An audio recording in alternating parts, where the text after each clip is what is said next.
அனைவருக்கும் வணக்கம். இந்த வீடியோ பதிவில் கொரோனா நோய் எதிர்ப்பு மருந்து பற்றி பார்க்கலாம். சுக்கு 100 கிராம், அதிமதுரம் 100 கிராம், சித்திரத்தை 100 கிராம், கடுக்காய் 100 கிராம், மஞ்சள் 10 கிராம், திப்பிலி 5 கிராம், ஓமம் 5 கிராம், கிராம்பு 5 கிராம், மிளகு 5 கிராம். இவற்றையெல்லாம் 2 நாள் நன்றாக வெயிலில் காய வைத்து எடுத்து வைத்து கொள்ளவும். வெயிலில் காய வைத்த பொருட்களை சிறிய உரலில் நசுக்கி எடுத்து வைத்து கொள்ளவும். நசுக்கிய பொருட்களை மிக்சியில் போட்டு பவுடராக்கி ஒரு டப்பாவில் போட்டு வைக்கவும். இப்போது உங்கள் வீட்டில் எத்தனை பேர் இருக்கிறார்களோ அத்தனை டீஸ்பூன் பவுடரை எடுத்துக்கொள்ளவும்.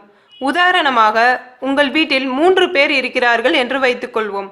அவர்களுக்கு 1/2 லிட்டர் தண்ணீர் எடுத்துக்கொள்ள வேண்டும். 6 பேர் இருந்தால் 1 லிட்டர் தண்ணீர் எடுத்துக்கொள்ள வேண்டும்.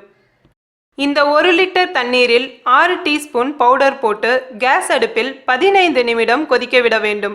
பிறகு அந்த தண்ணீரை வடிகட்டி எடுத்து வைத்துக்கொள்ளவும். வடிகட்டிய நீரில் உங்கள் தேவைக்கேற்ப பனங்கற்கண்டு சேர்த்து பருகவும்.